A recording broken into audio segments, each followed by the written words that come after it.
Ma'am आपका नाम? नीलम सिंह। केंद्रीय विद्यालय संगठन से मैं प्रशिक्षित स्नातक शिक्षिका के पद से रिटायर हुई हूँ अभी 2 साल पहले। जी मैम, तो ऑनलाइन या ऑफलाइन कौन सा बेटर है मैम?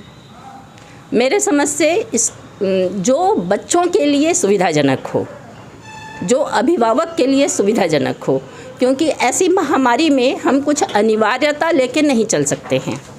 और ऑनलाइन की ये एक समस्या है कि बहुत सारे पेरेंट हैं जो मल्टीमीडिया से फ्रेंडली ही नहीं हैं, या उनके पास वो इतने समर्थ नहीं हैं कि बच्चों को लैपटॉप मोबाइल दिला सकें।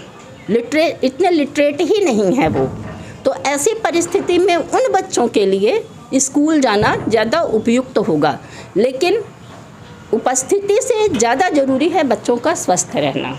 तो अगर स्कूल का वातावरण ऐसा है, 2 मीटर की दूरी, मास्क, सैनिटाइज़र, ये सब स्कूल उपलब्ध करा देता है, तो जो बच्चे जाना चाहें वो जाएं, और जो बच्चे घर में पढ़ना चाहें वो घर में पढ़ें। क्योंकि बहुत सारे पेरेंट ऐसे भी हैं जो अपने बच्चों को बहुत अच्छी तरह पढ़ा सकते हैं, पढ़ाने में सक्षम हैं, मतलब उनको ज्ञान है विषयों का, तो वो घर में रख के पढ़ा सकते हैं।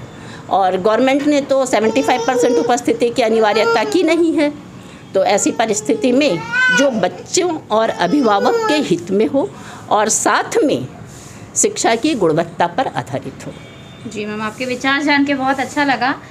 एक सवाल मेरा मैम है कि ये जो टेक्नोलॉजी फ्रेंडली की आपने बात की कि जो सक्षम हो, जो पेरेंट्स टेक्नोलॉजी मतलब यूज़ कर सके मोबाइल, तो इससे बच्चों पे इफेक्ट आ रहा है कि उनके विजन में प्रॉब्लम हो रही है, या बच्चे मोबाइल बहुत ज़्यादा यूज़ करने लग रहे हैं, तो इसके बारे में मैम आपका क्या विचार है? देखिए, स्कूल और शिक्षक का तो कोई विकल्प है ही नहीं। कंप्यूटर है, चाहे आप कितने भी स्मार्ट बोर्ड यूज़ कर लें, लेकिन टीचर बहुत सारी चीज़ें क्लास में पढ़ाने के साथ बहुत सारी चीज़ें बताता है। हो सकता है वो पाठ्यक्रम में ना हो, लेकिन पाठ्यक्रम से रिलेटेड हो। बहुत सारी नैतिक मूल्यों की शिक्षा देता है, अनुशासन की शिक्षा देता है। तो स्कूल और शिक्षक, इसका तो कोई विकल्प ही नहीं है। लेकिन जहाँ महामारी है और इस तरह से कोरोना संक्रमण है कि हजार लोग इससे संक्रमित हो जा रहे हैं और इसका कोई इलाज भी नहीं है, तो सबसे ज़रूरी है स्वस्थ रहना। जी मैम, गवर्नमेंट ने वैक्सीनेशन स्टार्ट किया है, बट बच्चों के लिए नहीं है, वो अडल्ट्स के लिए, मीन 60 के अबव जो हैं उनके लिए है। तो मैम इस पे आपका क्या व्यूज़ है, क्योंकि स्कूल्स भी ओपन हैं और बच्चे वैक्सीनेटेड भी नहीं हैं, तो आप इस पे क्या कहना चाहोगे? देखिए, जिनके लिए ज़्यादा ज़रूरी है, क्योंकि संक्रमण 60 साल से ज़्यादा होने पर जो सीनियर सिटीजन हैं उनकी इम्यूनिटी कम होती है, तो उनके लिए वैक्सीनेशन ज़्यादा ज़रूरी है। और हमारी पॉपुलेशन इतनी अधिक है कि सबको एक साथ वैक्सीन लगवाई जाए ये संभव नहीं है, और बच्चे बहुत छोटे हैं। वैक्सीन का आफ्टर इफ़ेक्ट क्या है,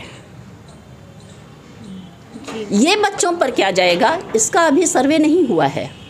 और जो सीनियर सिटीजन हैं उनको अगर वैक्सीन का साइड इफ़ेक्ट पता चलता है तो उनका ट्रीटमेंट किया जा सकता है। और बच्चे तो हमारे देश के भविष्य हैं, तो सीनियर सिटीजन से और बच्चों से तुलना नहीं की जा सकती है। तो बच्चों को तो सारे सर्वे होने के बाद, जब उसका सब साइड इफ़ेक्ट पता चल जाए, उसके बाद ही बच्चों को वैक्सीन लगना चाहिए। जी, क्या बच्चों का शारीरिक विकास रुक गया है मैम स्कूल ना जाने से? बिल्कुल। आप शारीरिक, मानसिक, क्योंकि बच्चों का एक ग्रुप होता है। अपने ग्रुप में, पीयर ग्रुप में बच्चे अपनी भावनाओं को जिस तरह से व्यक्त करते हैं, हो सकता है वो माता पिता से नहीं कह पाते हैं। और खेल कूद, जिस तरह से बच्चों की जो क्रियाकलाप विद्यालय में होते हैं, वह घर में संभव नहीं है। घर में बच्चे 2 लोगों के संपर्क में रहते हैं। स्कूल में क्लास के बच्चों के साथ, विद्यालय के बच्चों के साथ, शिक्षकों के साथ, अनेक लोगों के साथ सामंजस्य स्थापित करते हैं और बहुत सारी चीज़ें सीखते हैं। उतना घर में संभव नहीं है। जी मैम, तो ये जो कोरोना पैंडमिक है, इसमें बेटर यही है कि हम ऑनलाइन पढ़ाएं, अगर आप वेल एक्सपीरियंस है उस चीज़ से। जी, जी ma'am, thank you so much for your kind views and आपसे बात करके मैम बहुत अच्छा लगा। ऐसे पेरेंट्स या फिर ऐसे इंडियन सिटीज़न होते हैं जिनसे बात करके लगता है कि हाँ they are of Indian citizen and एक जिम्मेदार नागरिक होने के साथ उन्होंने अपना। Thank you so much ma'am. धन्यवाद।